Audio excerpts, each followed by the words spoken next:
अन्डाको अचार त्यो पनि खलमा अमिलो पिरो नुनिलो टक्क मिलाएर हजुरहरूले यसरी बनाएर खानुभएको छ कि छैन? यदि छैन भने एकपटक अवश्य पनि ट्राई गर्नुहोस्, अति नै मिठो हुन्छ।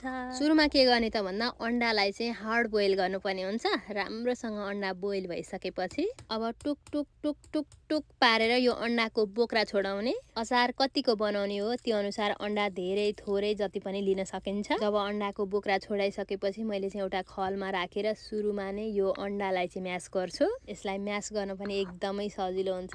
ल हेर्नुहोस् त, मजासँग मैले चाहिँ म्यास गरिसकेकी छु। एकदमै मसिनो बनाउनु पर्छ भन्ने पनि छैन। लगभग यतिको म्यास बनाइसकेपछि मैले चाहिँ टमाटर, नुन, खोर्सानी, जिरा, धनियाँ, लसुन, अदुवा सबै राखेको एकदमै मिठो टमाटरको अचार बनाएकी छु सुरुमा। अब त्यो सबै सामग्रीलाई चाहिँ यो म्यास गरेको अन्डामाथि राखिदिने। यो अचार बनाउन एकदमै इजी छ, टमाटर बोइल गरेर बनाउने हो। त्यसपछि चाहिँ मैले हरियो फ्रेस धनियाँलाई अलि निकै राखेकी छु। मैले चाहिँ आज एक्स्ट्रा अमिलो राखेकी छैन किनभने यो टमाटर नै अमिलो अमिलो खालको छ। त्यसैले गर्दा यो टमाटरमा रहेको अमिलोले नै यो अन्डाको अचारलाई मजासँग कभर गर्छ। यदि हजुरहरूलाई चाहिँ अलिक टक्क परेको अमिलो खान मन लाग्छ भने अलिकति